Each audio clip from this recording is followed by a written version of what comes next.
coñecernos e vernos as caras, non? Como decíamos, estamos traballando no mesmo territorio, desde o sector agrario, os propios gandeiros que estades empuxando, traballando, facendo moitas cousas innovadoras, desde as asociacións tamén de productores, desde os centros de investigación. Dicir, oye, pois estamos todos no mesmo barco, temos que coordinarnos un pouco máis, porque seguro que se nos falamos, nos coñecemos, nos vemos, seguro que os nosos actividades diarias pois non están como gotiñas de aceite, senón que conseguimos organizalas e sincronizalas, non? E esa sorte que temos de que o marco da Reserva da Biosfera nos permita facer eso, non? Nos permita ter un órgano de xestión, nos permita ter identificadas cales son as zonas máis valiosas e esperemos que o centro entre dentro dese grupo de zonas valiosas ambientalmente, sendo un espacio natural protegido de interese local. E a terceira pata das reservas que é que temos un plan de xestión, temos un plan estratégico para os vindeiros anos, formulado de abaixo arriba, non? Como se comentaba tamén fai uns días, de que sea a poboación a que participe nese plan de xestión, non? Desde o ano 2013 finais ao 14, prácticamente foi un ano de xestionar outros programas de desenvolvemento rural, de líder, de xestionar programas de emprendemento e de facer este plan estratégico, non? E unha das liñas que ten é de dar a coñecer a Reserva da Biosfera a cidadanía, non? Que todos, como cidadáns, saibamos que vivimos aquí, saibamos como está funcionando esta reserva, cales son os obxectivos, e que os distintos colectivos pois podan ter unha referencia pois para as súas ideas, non? De emprendemento, de novos produtos, etc., que saiban pois que a Reserva da Biosfera ten que estar aí, non? E así foi como surdiu este proxecto, non? Dentro das liñas de lanzamento había unha de apoio a través do Ministerio da Fundación para o Fomento da Ciencia e a Tecnoloxía, que estaba aberto a entidades, sobre todo universidades, centros de investigación, para chegar pois, o coñecemento científico á cidadanía, non? E foi así, pois, como dentro do equipo técnico da Reserva da Biosfera, que está aquí Manuel acompañándome, pois entre todos dixemos, oye, pois por que non unha aplicación móvil que dé a coñecer o que é a Reserva da Biosfera e que sea un elemento nos dous sentidos, non? Que sea un elemento en, bueno, aquí está a Reserva da Biosfera, estes son os seus hábitats, estes son as especies de interese, estes son os proxectos, pero que tamén a cidadanía nos poidera facer unha retroalimentación e decir, oye, pois, cando vamos polo campo e vemos os roteiros, en estas zonas hai problemas, ou problemas ambientais, ou problemas de invasoras, etc. Non? E foi con esa idea de que sea unha canle de comunicación dunha beira a outra, como surdiu este proxecto, e que, lóxicamente, pois, se acompañou dunha guía, a primeira publicación conxunta no eido ambiental deste territorio, que poidera pois, servir para, sobre todo, para o público en xeral coñecelo, pero sobre todo para como material nos colexios, para facer traballos de educación ambiental, que é outra das patas das reservas da biosfera. Eu xa non vou a falar nada máis, porque está aquí comigo Manuel, como decía antes Juan, que foi o responsable técnico deste proxecto e que, pois, durante estes meses, non? Que non foron moitos, poñer isto en marcha en 4 meses, a verdad que non é nada doado, tanto isto como a aplicación, pois ten feito un traballo moi bo, non exento de moito esforzo, non? De moitas tardes, de moitas noites, de moitos fins de semana, e que nos vai a presentar el, e que, aínda que con moi pouco tempo, como falábamos, porque hai que cumprir os prazos administrativos, pois esta guía tamén, pois podemos decir que ten pasado por outro órgano importante na reserva, que é o Comité Científico, no cual Juan e moitos, bueno, algúns dos que estades aquí formades parte, que lle pedimos se por favor nos podía facer unha lectura, unha relectura, para ver se estaba ben enfocado, e do cual temos incorporado pois moitas ideas, non? Entón, gracias Manuel polo teu traballo, e adiante. Bueno, escoitaseme así. Pouco máis. Ui, síntome un pouco incómodo. Vou me levantar de todas maneiras. Así que se me dá xeito.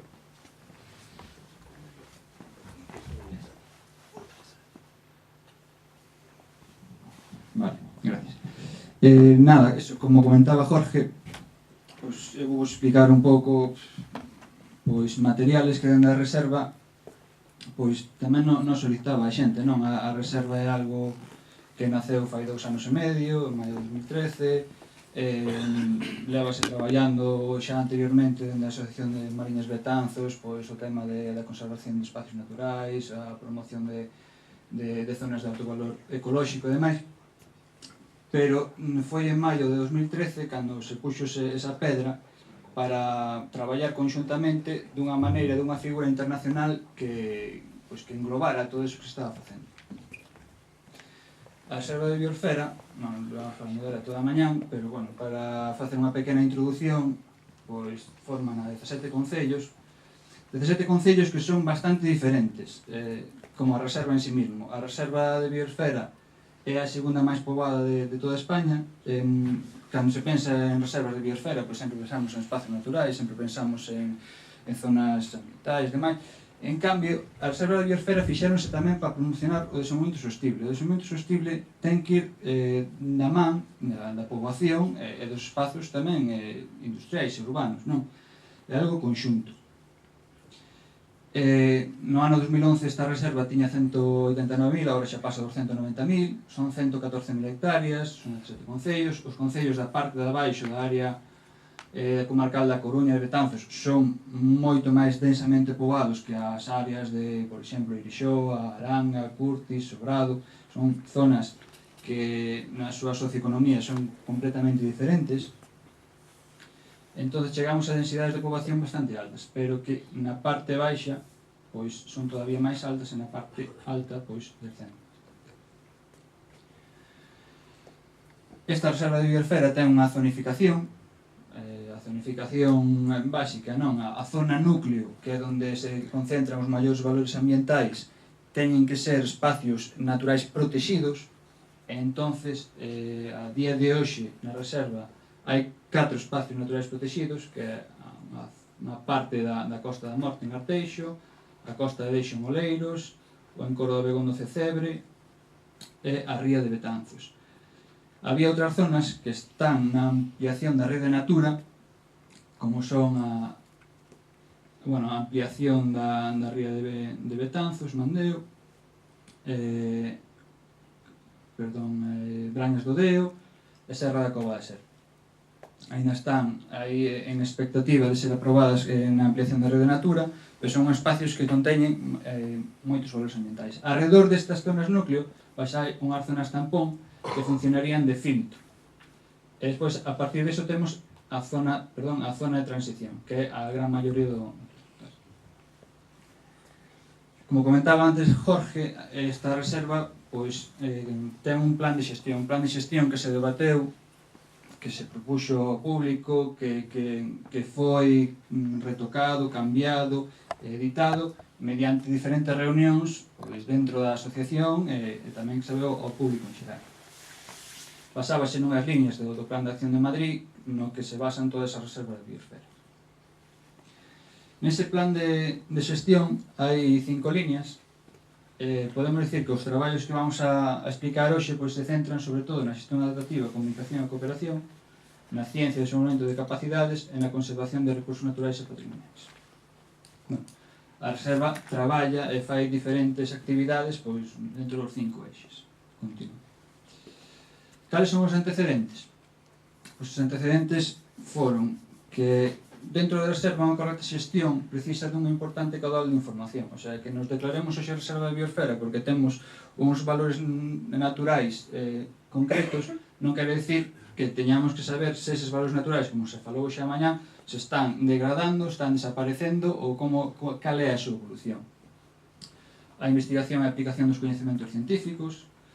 A reserva da biosfera teñen que ser lugares de aprendizaxe onde os distintos axentes colaboran na aplicación dos principios globais de desenvolvemento sostible, e que as especies invasoras están constituindo, como comentaba antes Santi, un problema ambiental moi grave dentro da reserva.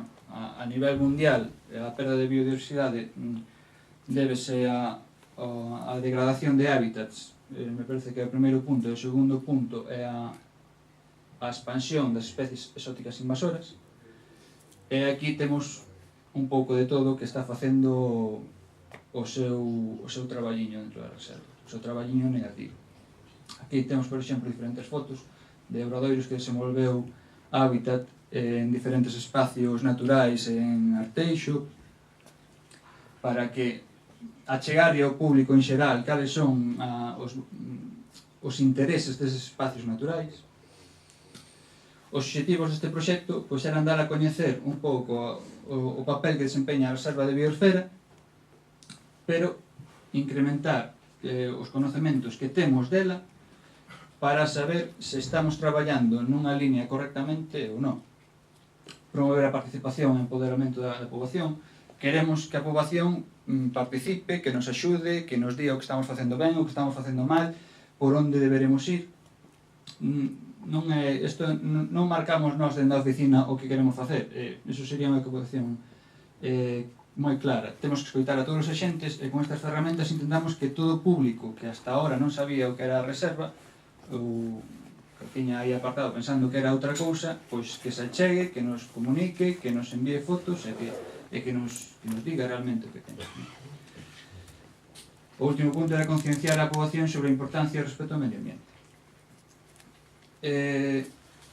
Que accións previstas iban dentro deste proxecto? Bueno, este proxecto, como comentou Jorge, vai dentro dun proxecto FECIT, que é a Fundación para a Ciencia e a Tecnoloxía, do Ministerio de Industria, que vai en colaboración con un expediente líder, proxecto líder, e unha axuda da Deputación da Coruña, non? Para desenvolver todos estes materiales. Esta conxunción de subvencións ou de líneas pois é o que temos que facer moitas veces dende a oficina, non? Temos unha idea, como se puxeron aquí moitas moi interesantes, despois temos que ver encaixe nas líneas de axudas que pode haber dentro da subvención, das administracións. Temos que facer encaixe para que máis ou menos poidan ir todas na mesma línea e que se poidan ir sumando e poder así desenvolvelas como ten que ser. Pois dentro deste proxecto iba a elaboración dunha guía sobre biodiversidade que está na porta de fora e que vamos presentar agora, se pode escoller. É un primeiro documento que sale un pouco así conxunto dentro da reserva, vai ter fallos, vai ter erros, pero fixos unha tirada moi pequena. Tamén queremos que vos colaboredes e que nos fagades que nos comuniquedes pois eses erros que estás atopando ou outras especies que ao mellor vedes que non aparecen aí e deberían de ser intereses ou contidos que pasamos por alto. Pois entendemos que ten que ser un documento dinámico e que se facemos máis edición no futuro, pois que se vaya mellorando pouco a pouco. Que se faga unha divulgación e difusión deste proxecto, vamos ir por centros de educación, vamos ir polos concellos, un pouco tamén para darlle divulgación, para que a xente participe. Un espacio web onde se recolla toda esta información, o desenvolvemento da app, que vos explicarei despois, e a publicación de resultados dos materiales que obteremos. Vou pasar un pouco rápido os contidos da guía, pois va un pouco pola reserva de biosfera, introducir cal é a temática, onde estamos, que buscan as reservas de biosfera, onde están as reservas de biosfera en España. España me parece que é o segundo país de todo o mundo con máis reservas de biosfera, por algo é. Vimos que é unha figura que pode encaixar moito na realidade que existe no Estado. Repasa a reserva de biosfera mariñas coroñas e terras do Mandeo, esta zonificación que falamos antes, e pouco a pouco vai desgranando os ecosistemas segundo as paisaxes que hai na reserva, cales son as especies máis interesantes, pero por clases de paisaxe.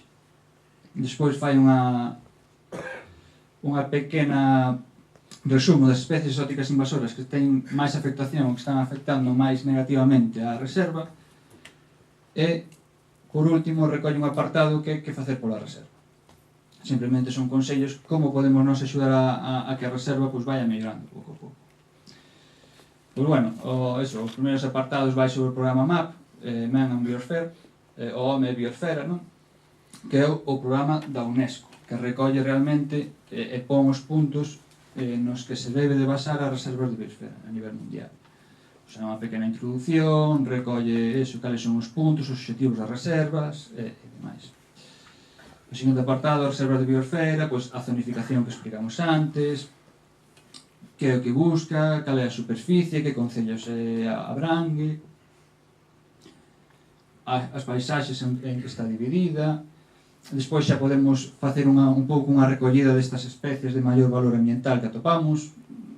Eran as que iban máis ou menos na candidatura, non? As que na candidatura da reserva se identificaron como as máis, digamos, simbólicas, as que máis facían especial e diferente este espazo, este territorio. podemos ver un esquema, por exemplo, unha zona moi degradada pola influencia humana, que é o esteiro do río Baixoi.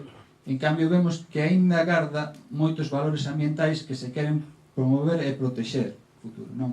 Este é un dos futuros espacios ENIL que se quere declarar. Entón, aquí recóllese diferentes características das zonas costeiras da reserva. Vemos diferentes especies que están e que son especialmente interesantes na zona de litoral cántabro atlántico, non, que colle a zona marítimo terrestre da reserva, dende Miño, dende o Concello de Miño hasta Arteixo. Despois temos a segunda clase de paisaxe, que é vales litorais cántabro-atlánticos, que colle sobre todo as cuncas do Mandeo e do Mero, que son as nas que se basa a reserva de biosfera. Tamén recolle un pouco o esquema de como funciona a rede trófica, de como funcionan eses... Bueno, aquí garda especialmente unha gran importancia os hábitats que están representados nos bosques de ribeira, non? Con ameneiros, con salgueiros, con freixos. Son zonas de especial valor ambiental e son un dos hábitats prioritarios. E a terceira clase na que se divide ou se zonifica a reserva tamén é o ecosistema de paisaxe de serras. Non é o máis abundante, pero colle as zonas máis altas da reserva, non? As zonas de Curtis, Sobrado, incluso Irixó e máis. Aquí podemos ver especies como árnica, diferentes mariposas, vemos como funciona un pouco iso que falábamos antes, a rede trófica, non? Se tocamos algún elemento desa rede, pois perdemos o equilibrio. A recollida de especies invasoras, como comentábamos, que a día de hoxe na reserva é unha das líneas de traballo que nos queremos marcar, a súa expansión, sobre todo de diferentes especies, como pode ser a vespa velutina, ou na flora a erva da pampa, pois é especialmente grave nos concellos da costa, nos concellos de abaixo, non? Pero, bueno, temos outras especies, como son o sapogoncho de Florida, a troita arcoíris, o cangrejo americano. Isto recolle un pouco, na guía que é se recoller cal foi o seu orixen, que danos produce e que podemos facer nós, que medidas de control son as adecuadas tamén para erradicalo ou polo menos para controlar. No tema da flora, pois seguimos no mismo, non? As mimosas, acacias, falsas acacias, a erva da pampa, a crocosmia... Bueno, hai unha serie de especies que se foron repasando, que se consideraron as máis importantes da reserva, que están afectando a reserva. Por último, tiñamos que facer pola reserva? Pois, son unha serie de consellos, non? Que nós podemos ir adaptando pouco a pouco, pois reciclar, reducir, reutilizar, o consumo de auga, a reducción de enerxía, un pouco recollemos aí pois pequenos consellos ou pequenas accións que nós podemos facer pois para que sea realmente máis sostible toda a nosa vida día a día. A aplicación, como comentaba Jorge antes, entendeuse como unha ferramenta para que a xente, a poboación en xeral, pois pudera participar e se involucrara realmente na conservación dos espacios, non? Os espacios naturais e do resto dos espacios. Cales serán os obxectivos? A divulgación da reserva por unha parte, o fomento da participación da poboación e o coñecemento do territorio. Os contidos pois basábanse un pouco en información xeral, as especies e biodiversidade de maior importancia na reserva, as especies exóticas invasoras, problemas ambientais e outros. Despois vou poñer así un par de vídeos rápidos para que vexades como funciona, que sepades que simplemente se deseñou para dúas plataformas ou para dous mercados, que Android e iPhone son os principais, non? Xa está a disposición nestes dous mercados, tanto Google Play como en App Store. Básase en que ti podes crear un usuario ao principio cando entras nesa aplicación, os teus datos, os mínimos que necesitamos, están protegidos, se mirades un pouco a aceptación política de uso e protección de datos, pois obviamente non van a ser utilizados para fins comerciais nada máis, ni nada nese sentido, simplemente para a xestión de información interna nosa. Está en 3 idiomas e un pouco ten este esquema na súa pantalla inicial. Pero, bueno, digamos que está en unha pantalla rápida, porque realmente hai unha pantalla que é un menú que se despliega pola parte da esquerda onde vamos a topar todas as ferramentas e todos os apartados que ten esa aplicación. Sempre que abrimos a aplicación salenos un consello inicial onde nos recomenda pois esos vos reducir a cantidade de auga, como podemos reutilizar os residuos, como podemos diminuir o gasto enerxético e demais. O primeiro dos módulos é Territorio e Recursos, fai unha pequena introdución sobre a asociación, despois ten outra pantalla para o tema da reserva, pois unha introducción, un esquema, como funciona a reserva, que patrimonio natural ten, pero un pouco de maneira introductoria. Esta aplicación simplemente pois vai ir modificándose ao largo do tempo. O que podemos ver hasta ahora, pois ao mellor isto é un pouco un tocho de letras, vamos intentar meter esquemas, vamos intentar meter fotografías, imaxes e demais, para que se faga moito máis entretida, para que se entenda dunha maneira un pouco máis fluida, digamos. Despois aparecen os concellos, pois un listado de todos os concellos, con as súas fotografías, os datos de contacto, unha pequena descripción, onde están as casas do concello, que nos poden levar a elas. Despois temos outro módulo, Biodiversidade, onde aparecen os puntos de interese. Cales son os puntos de interese da reserva? Pois os lugares de interese comunitario, outros espacios naturais e áreas recreativas, puntos arqueolóxicos, paseos marítimos, centros de interpretación, porto deportivo, adegas, demais. Aquí recollemos un pouco o traballo que estábamos seguindo hasta agora. A asociación non se dedicaba só á protección do medio ambiente, ni moito menos. A súa orientación era moito máis o desenvolvemento de actividades digamos, de promover o aproveitamento sostible. Entonces, aínda que tamén recollemos a conservación dos espacios protegidos, seguimos mantendo pois o desenvolvemento de actividades que se fagan dunha maneira pois adecuada no territorio. E promover pois as adegas do viño da Terra de Betanzos, por exemplo, que son os que se incluen aquí. As especies, faixe unha recollida das maioría das especies, sobre todo incluirse hasta ahora as especies invasoras, que é algo no que queremos incidir bastante.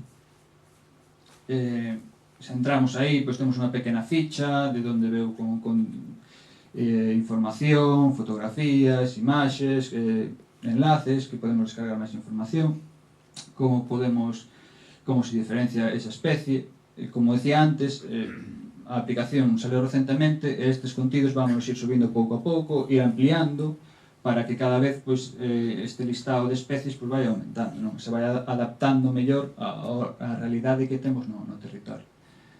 Despois podemos facer unha selección de anfibios invasores, que prácticamente non existen, aves, a flora invasora e demais.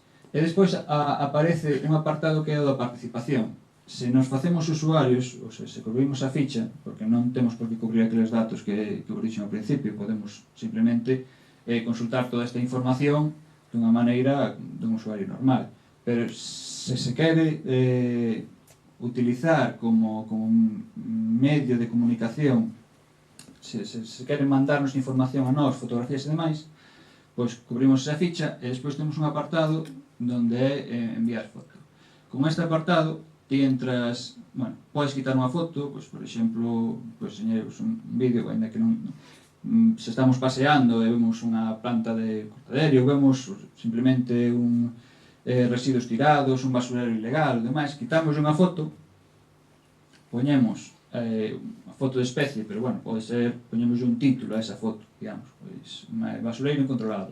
Aquí en categoría, temos 3 categorías: especie de interés natural, especie exótica invasora ou problema ambiental. Escolleremos o que queremos, descríbese cal é o problema que vemos e dades de enviar.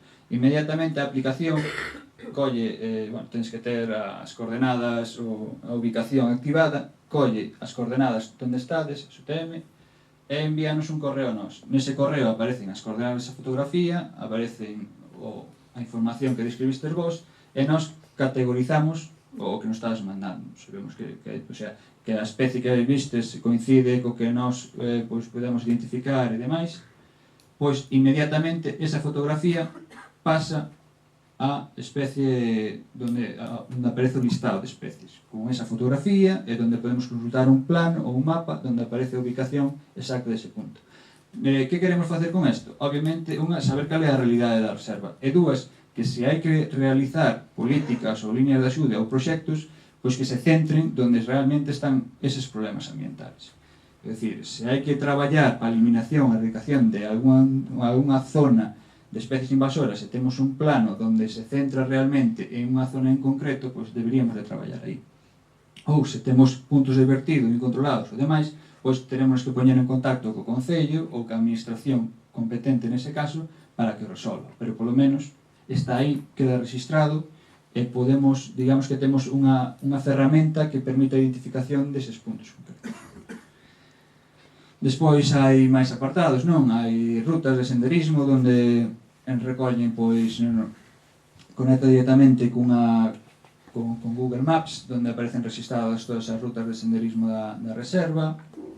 Hai unha zona de noticias, as noticias conectan directamente ca página web da reserva, entón todas as noticias que se van colgando aí xa nos chegan á aplicación. Eventos, cada vez que haya un evento como as xornadas de hoxe, se temos a aplicación, pois chegará-nos un aviso dicindo, pois, hai tal xornada, o día non sei que, se te queres apuntar, pois podes mandar un correo, non sei que demais. E, bueno, é unha serie de favoritos. Como vos comentaba antes, esta é unha ferramenta dinámica, a nos cheganos esta información, e nós toda esta información tamén a podemos cambiar, aumentar, diminuir, quitar, poñer, como queiramos. É unha aplicación web tamén que nos diseñaron. A aplicación xa está colgada nos mercados, aínda está, se vedes problemas, pois podemos comunicar, pero, bueno, están os nosos pasos iniciales, queremos ir pouco a pouco mellorando. E o que queremos, pois, é obter mapas, pois, por exemplo, un mapa de Google Maps, onde nos aparecen cales son as zonas onde a cortaderia pois, está máis densamente facendo dano ou actuando. Vou acabar con a presentación, despois poñevos uns vídeos rápidos porque xa vamos moi fora de tempo. Decir simplemente estas ferramentas están dentro dunha estrategia que queremos seguir, non, que apoio aos concellos na formulación de espacios de interese local, a identificación e control de especies invasoras con outros materiales, con traballos que se fixo, por exemplo, nunha zona na urbanización de Miño para eliminar a cortaderia, a aplicación móvil e a guía divulgativa. Digamos que son ferramentas que se teñen que coordinar e que teñen que funcionar conxuntamente. Por exemplo, o de creación de aniles e demais, pois é un proxecto líder tamén. Levamos unha serie de visitas, pois, por exemplo, este de Montexalo, que visitamos, para mirar se podería nun futuro declarar como anil. A día de hoxe está complicada a cousa, pero seguiremos traballando nelo. E os diferentes traballos que recorría este proxecto. Estudiáronse moitos espacios a través da reserva que se poderan declarar como aniles, e un deles pois é unha zona do Cian, de 81 hectáreas. Me parece que o Cian ten 300 ou cerca delas, pois colleríamos só unha zona onde se podería traballar, onde consideramos que é unha zona de experimentación que pode servir se funciona ben para un futuro ampliar ou realmente redactar, non, como unha zona piloto dentro da finca. Hai outro proxecto que se desenvolveu pois en Miño, ca erradicación da cortaderia, que ali era un problema ambiental moi importante. E agora empezamos cun traballo sobre todo de divulgación, non, de ir polos centros educativos para que os rapaces empecen a darse conta de, que viven nunha reserva, cales son os problemas que ten a reserva, e o tema das especies invasoras, que é algo que consideramos central. Vais a facer tamén láminas divulgativas sobre a problemática para entregar os rapaces e demais. É un manual, sobre todo tamén para traballadores da administración, para que sepan como se pode loitar contra elas, non? Cales son os métodos ou as ferramentas que teñen que utilizar para controlarlas.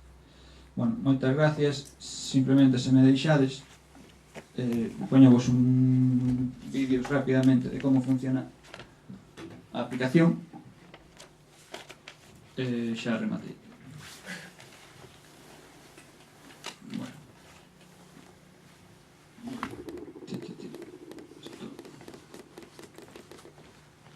Vamos a ter que ver así. Esta é a pantalla do meu móvil. Esta é a pantalla inicial da aplicación. Sale-nos un pequeno consello. Isto minimizámoslo, é diferente, podémoslo tamén tematizar según os meses, según as datas que queremos, pois dependendo se é a semana da custodia do territorio, pois vamos mandar mensajes. Este é o menú lateral do que vos falaba, na parte esquerda. Podemos escoller o idioma, por exemplo, aí tiñamos galego. Aquí me parece que vou a repasar pois cal é o inicio de sesión, non? Que nos vai pedir, pois, eres usuario, pois metes o teu usuario, a tua conta sinal, sigues traballando. E se non, pois tes aquí unha serie de campos que debes de cubrir. Hai algúns obligatorios, hai outros non, por exemplo, o DNI ou o teléfono non é obligatorio, pero obviamente témolo por aí. Eu xa era usuario, entonces vou meter o meu. E o conta sinal, non miredes. Pero bueno, este creei un usuario simplemente para facer a prova, así que tampouco. Pero eso, podes facer o vosso usuario, entonces entrades aí facilmente. Aquí vamos un pouco repasando pois os puntos, cal é o inicio, pois esta é a pantalla de inicio, sempre que ideamos inicio vamos a esta pantalla. Estes son como o escritorio, non? Temos accesos directos a certas partes da aplicación, pero non a todas. O resto da aplicación vai estar no lado. Bueno, aquí, por exemplo, temos un pouco a recollida de información sobre a asociación, Asociación Rural Mariñas Betanzos. Despois recollemos a información sobre a reserva, que ten como outra pantalla especial, específica, que estrutura un pouco todo isto, pois que concello escolle, a comunidade, a entidade que xestiona e demais. Bueno, diferentes, non? Podemos ir por cada un e vemos a información xeral da reserva. A ver se vai un pouco máis rápido. Agora iríamos ao apartado de concellos, donde van recollidos pois, eso, os 17 concellos que forman parte da reserva. Se damos para baixo, pois aparecerán todos, con unha foto non interesa ambiental, por exemplo, de Betanzos, pois na carga, un dos erros de principio. Came, Carral, Coirós, parece que tamén ten un problema, pois un pouco as imaxes de espacios naturais máis significativas de cada concello, non? Despois, se queremos, bueno, aquí aparecen recollidas, isto xa podemos saltar, vamos ao segundo. Volvemos a concellos, e o que teñen estas fichas de concellos é que unha vez que entramos en un, pois vai nos aparecer unha foto representativa dese concello, onde están os datos de contacto, o correo, onde está a ubicación dese concello, como podemos chegar a ele e demais, non? Entonces, é algo que nos pode axudar pois, en certos trámites administrativos. Por exemplo, se temos que chegar a un concello que non sabemos moi ben onde está, pois agora daríamos aí a esa parte de arriba a flecha, conectaríamos directamente con Google Maps e dende a nosa ubicación pois xa nos levaría a onde está a casa dese concello. Pois, podíamos ir a pé, andando ou demais. Simplemente, pois, a aplicación tamén intenta coordinar todas as ferramentas que temos nun móvil normal, non? Pois agora podemos conectar con Google Maps, se non podemos conectar ca página web e demais. Bueno, vamos a dar un pouco para adiante.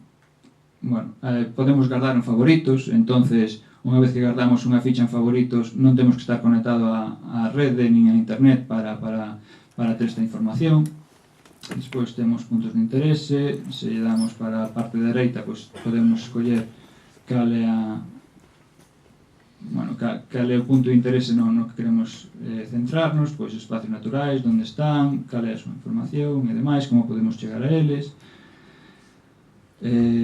Centros de interpretación, pois como onde están estes centros de interpretación, cales son, en que concello, que horarios teñen e demais.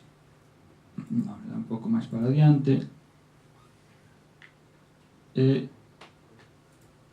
Este último vídeo que recolle pois como se participaría no tema das especies, non? As especies, pois temos unha lista pois, de todas as especies con fotografías, ilustracións e demais que temos que ir ampliándose pouco a pouco. Tamén temos a clasificación que vimos antes, se lle damos para a parte dereita, pois escolleríamos cal é a clase que queremos escoller de das especies. Pois se collemos a flora invasora, vamos a maioría, pois ten un simbolillo diferente, son teorías, por exemplo, se entramos en Herba da Pampa, pois van a aparecer todas as fotografías que foron subindo os usuarios polo momento hasta ahora, aquí non a carga, por exemplo, cargaría a ilustración, aquí a cargaría, aquí non a carga. E se damos ao mapa, pois poderíamos ver, agora xa a carga, donde hasta ahora estas fotografías de onde foron mandadas, non? Entonces temos máis ou menos situadas cales son os puntos de afección de unha especie. Unha especie de inventario continuo. Non, obviamente non ten unha rigurosidade científica, pero polo menos sirve para que a xente participe e non nos chegue esta información. Bueno, simplemente ahora acabar con esto. Vamos á parte de arriba do menú onde está en colabora, envía foto. Entonces nos quitaríamos a foto dende aquí, poñeríamoslle un nome ou consideraríamos a categoría, pues podemos coller entre especie de interés ambiental, especie invasora ou problema ambiental, marcámola, describimos algo o que nos consideremos e daríamoslle a enviar. Bueno, agora vamos a enviar, como non puxe nada en descripción, a me decir que teño que cubrir algún campo. Poño en descripción pois, o que considere.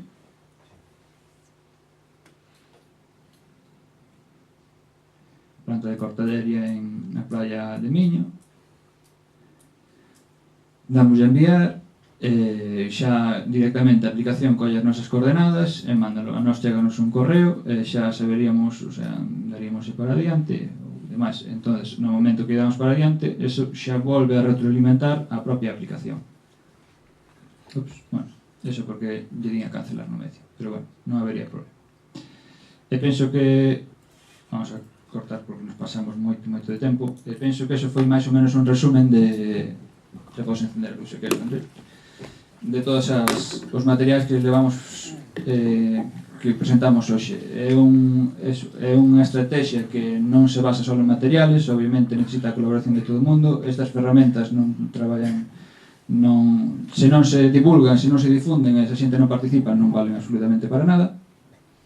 Entonces esperamos que sean simplemente un grau de area para poder colaborar e que teñamos realmente unha protección dos espacios naturais e do resto dos espazos máis adecuado no futuro. Nada máis.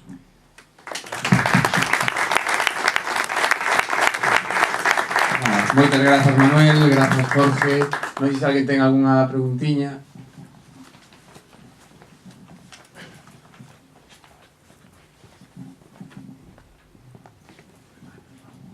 Hola, a aplicación xa está descargable? Sí, está. Estuvemos buscando agora, non nos aparece. Se poñe Reserva de Biosfera ou Mariñas Coruñesas, en principio debería de aparecer. Igual é un problema. Perdonade pola miña afonía. Nada. Como se accede ao plan de xestión da reserva? Pois na página web da Reserva de Biosfera podes entrar por marinesbetanzos.org, que é a página web. No apartado de reserva aparece plan de xestión por algún apartado. Está descargable, podes descargar o PDF e demais. Eu supoño que no plan de xestión haberá pois unha serie de medidas que provocarán limitación dos usos forestales, agrícolas e demais. E a pregunta é, que se encarga de denunciar esas irregularidades que poden incurrir? Gracias. A Reserva da Biosfera, por gracia e por desgracia, non ten competencias en pouco deso. O sea, funciona máis como unha figura de, por desgracia, de boas intencións, de divulgación, de axuda, de promoción, de difusión, como de controladora, o sea, non é unha administración, pode denunciar. O sea, dentro do plan de xestión, o único que aparecen son medidas para promocionar, ou para axudar, ou para divulgar, porque a reserva non ten competencias para facer nada disso. Non ten competencias nin para limitar, nin para sancionar, nin algo que ao mellor temos en mente. Non é un espazo natural protegido, é unha figura que funciona eso. Estamos aquí todos xuntos, gustanos isto, queremos nun desenvolvemento sostible, esta ten que ser a línea, entonces vamos poñer de acordo. Eso, son máis boas intencións, promover boas prácticas e promover que se faga ben as cousas que sancionar as malas. Non hai capacidade dentro da reserva para facer eso. Non ten capacidades, non está dentro das súas líneas de traballo. Non sei se Jorge quere dicir algo máis ao respecto de eso.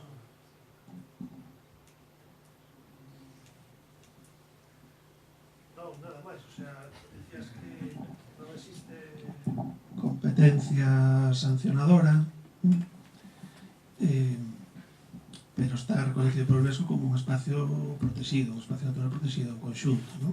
Dentro desa reserva hai diferentes zonas, hai as zonas que son Rede Natura e que esas xa teñen que ter, pues, neste caso, o plan director de Rede Natura, ¿no? É o que mandan esas zonas.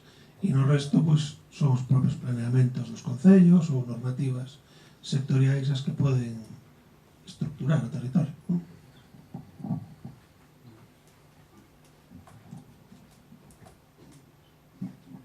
Grazas. En cuanto ao plan director da Rede Natura, foi pouco que viña un documento fechado en febreiro da Comisión Europea que dice que ese documento é insuficiente. Que saben sobre isto?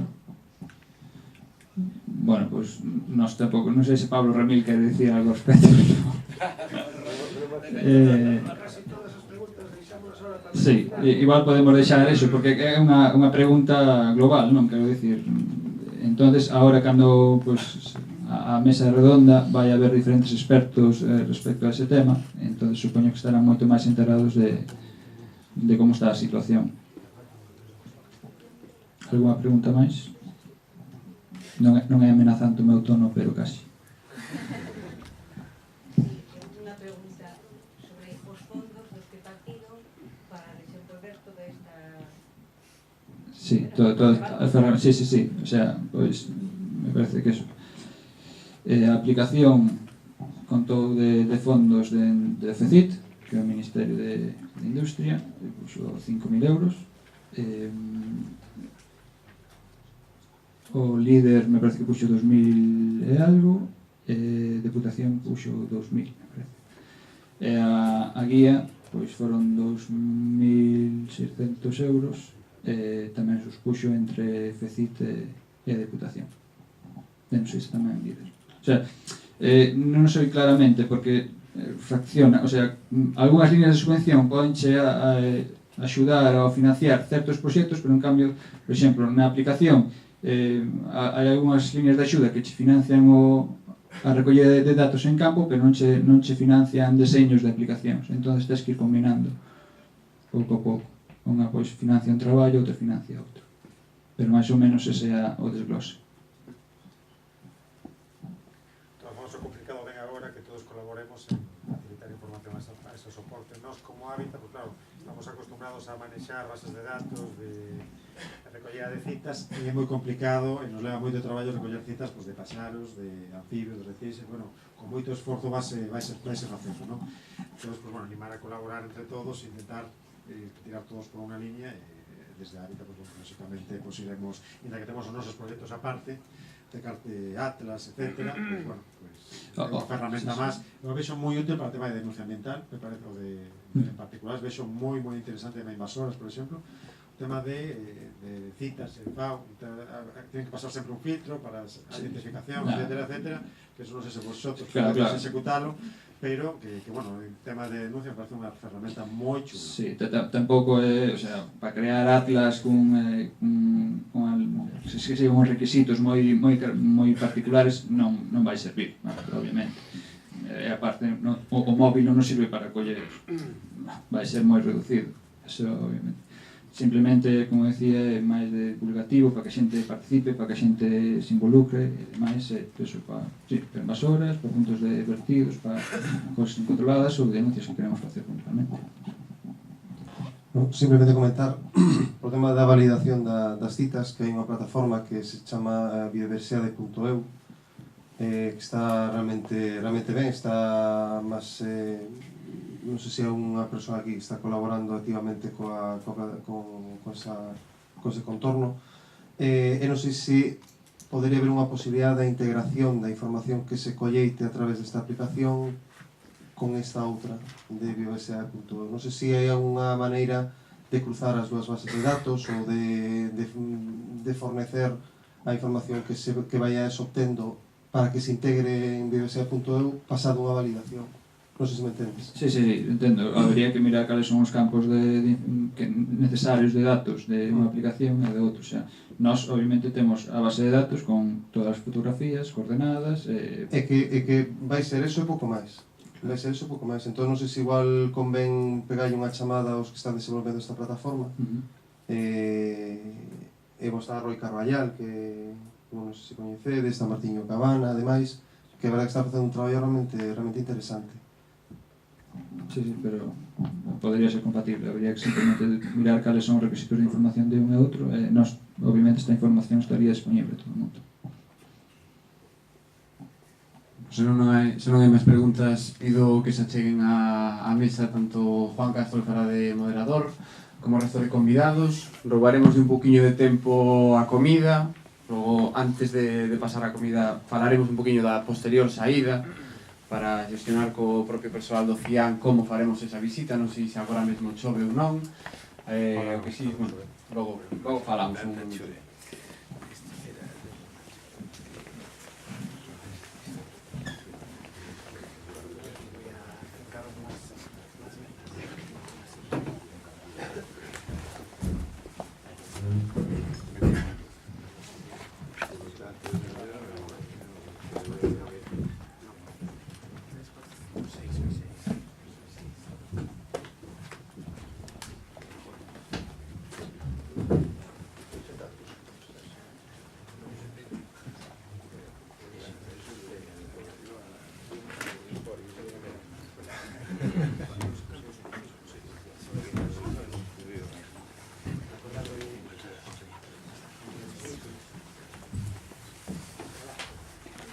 Bueno,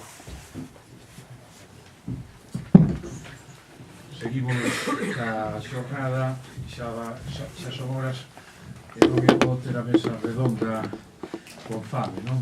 Para facer as preguntas e para ser moderador. Esta última charla, esta última mesa redonda, va a tratar sobre as boas prácticas, gobernanza e biodiversidade. Bueno, con nós vai a estar Pablo Ramil Rego, que é profesor de botánica. Que non estás aquí. Xa participou tanto que xa...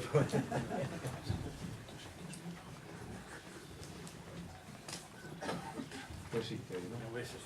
Bueno, Pablo Ramil é un profesor da Universidade Botánica, director do Instituto de Biodiversidade Agraria, IBADER, que está en Lugo, e, bueno, tamén colaborou en moitas publicacións, ten moitas publicacións sobre a flora e a fauna. A súa tese doctoral foi sobre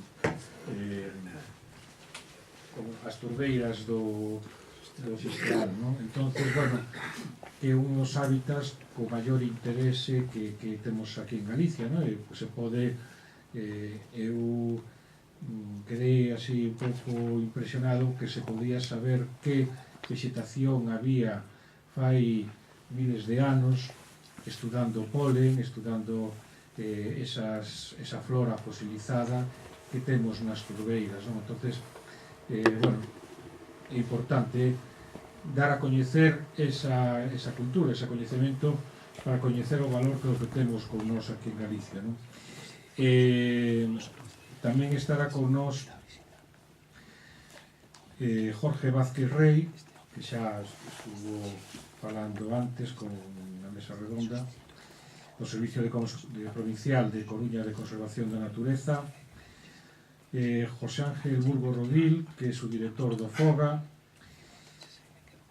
Tamén agradezco especialmente ao personal da Xunta que está en estes momentos pois traballando duramente para aprobar o PDR, que estamos en este momento con todo, sempre hai falta de tempo para xestionar todo o papeleo que impón a burocracia europea, etc.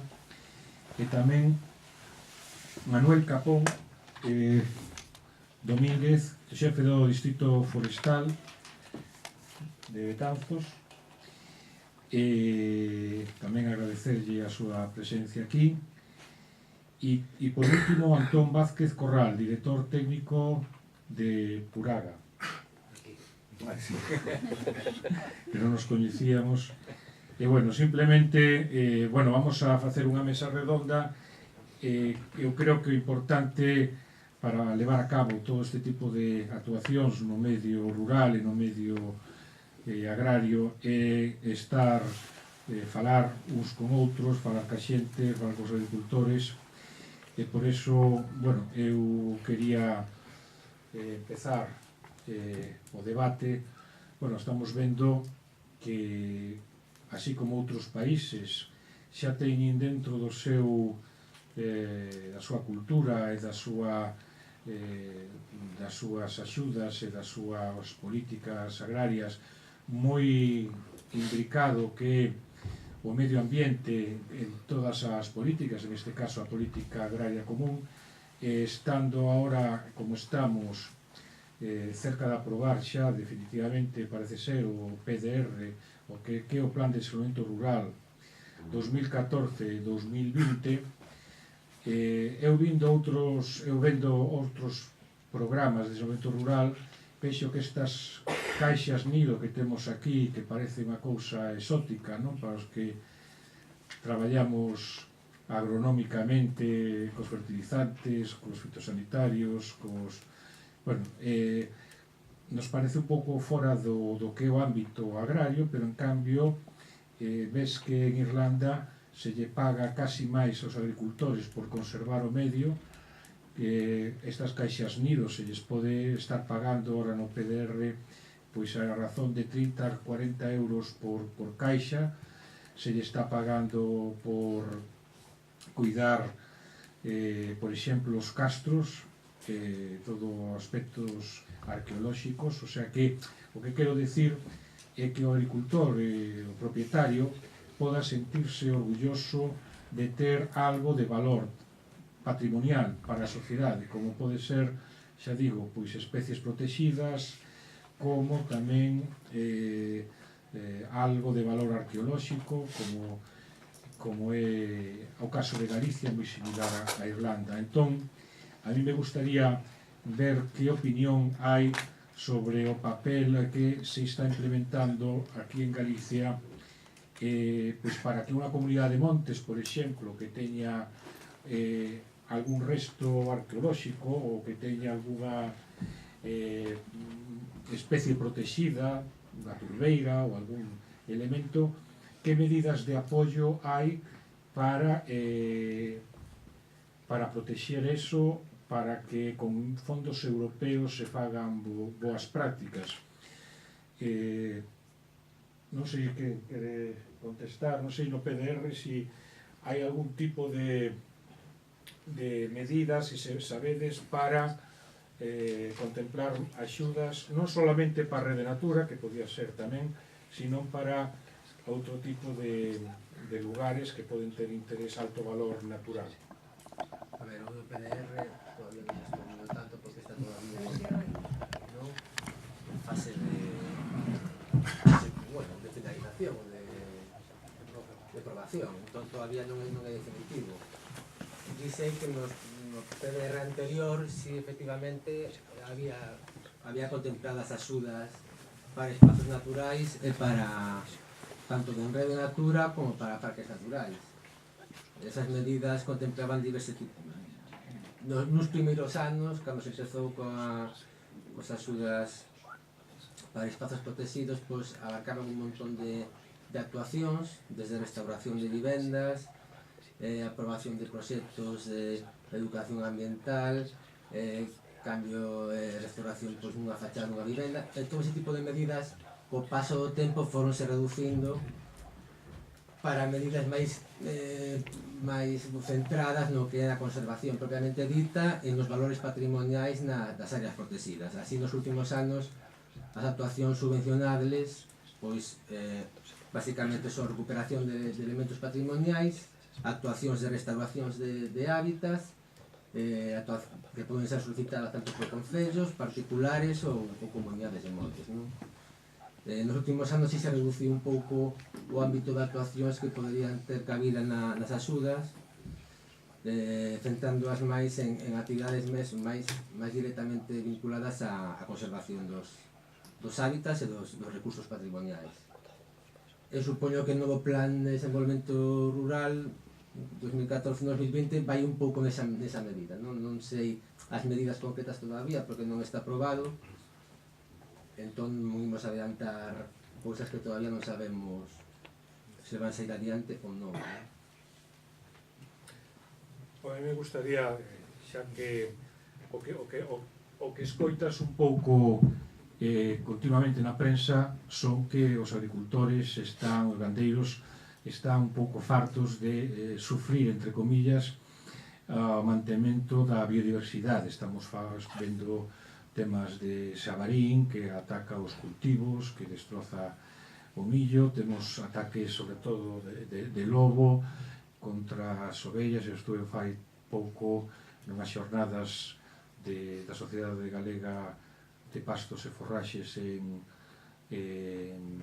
Viana do Bolo e vin a tristeza que tiña unha gandeira que lle mataran 18 ovellas e a pouca sensibilidade que decía de apoio desde o punto de vista da sociedade, xa non digo da administración, sino da sociedade de esa xente que está vivindo aí en ese medio que debería ter pois unha maior cuidado porque está cuidando do territorio. Por exemplo, non vos parece, como en outros países, que nas zonas que se sabe que hai lobo xa se debería ter como un hándicap dentro desa zona e que houbera unha axuda maior que en estar denunciando continuamente, facendo papeleos, poñéndolle trabas burocráticas que os gandeiros moitas veces non saben facer, que eso xa estuvera contemplado no PDR, que nas zonas onde habera lobo xa vai haber, por eso hai que facer cierres, etcétera, etcétera. Gustaría que se podías comentar cal é a vosa visión desde Puraga. Nos, Puraga o que facemos é criar cabalos en liberdade. Está demostrado que o cabalo é a principal presa do lobo en Galicia por temporada, non? Pero decir que hai en zonas de rede natura, en zonas de moito ataque de lobo, tes unha compensación dun 30% máis do que costa do que se valora a reses por predación do lobo, non? Pero a mí o que me gustaría facer aquí unha reflexión é que do que estamos falando aquí, que son dos sistemas agrogandeiros, mantéñense precisamente porque hai gandeiros, non? E os gandeiros non é que teñan unha mentalidade antiecolóxica, non son ecoloxistas, evidentemente, pero tampouco non son antiecolóxicos, non? O que son empresarios, eles viven do seu traballo e viven do seu gando, entonces hai que ter en conta que son prácticamente os propietarios de toda a superficie de Galicia, porque, toda non, pero digamos dun 60%, dun 70%, xunto con comunidades de montes, que as comunidades de montes están xestionadas por ben ou por gandeiros ou por xente que vive no rural, non? E que son os que conviven coa biodiversidade, son os que si deixan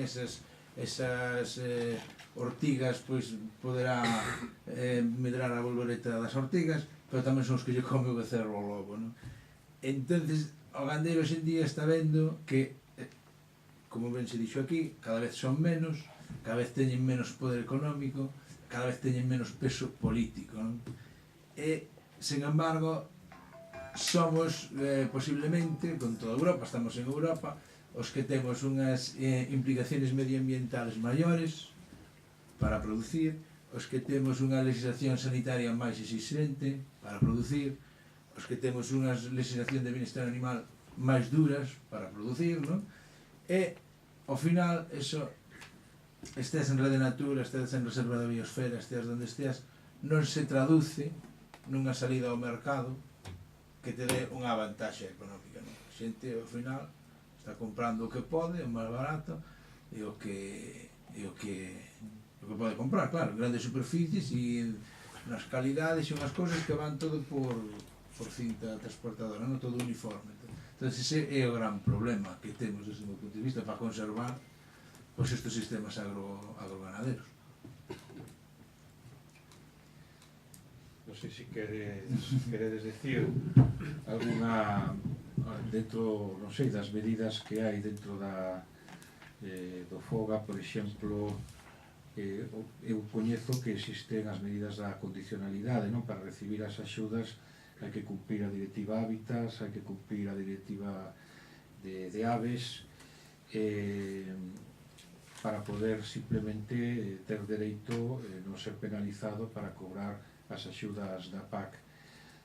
Non sei, podías falar algo de como se está xestionando esta medida, esta da condicionalidade no FOGA, e tamén si está previsto, xa digo, no PDR, insisto, valorar un pouco, pagar non as concellos, que normalmente o que están levando as subvencións, sino que os propietarios que viven na Rede Natura, pois, polo que teño entendido, que se fan obras de infraestructuras, pero que eu sepa, ata agora, os gandeiros que están na Rede Natura, axudas da Rede Natura, supoño que será o primeiro ano este que se vai implementar, porque non existía o plan director que é obligatorio por Europa. Non sei se é correcto o que estou dicindo.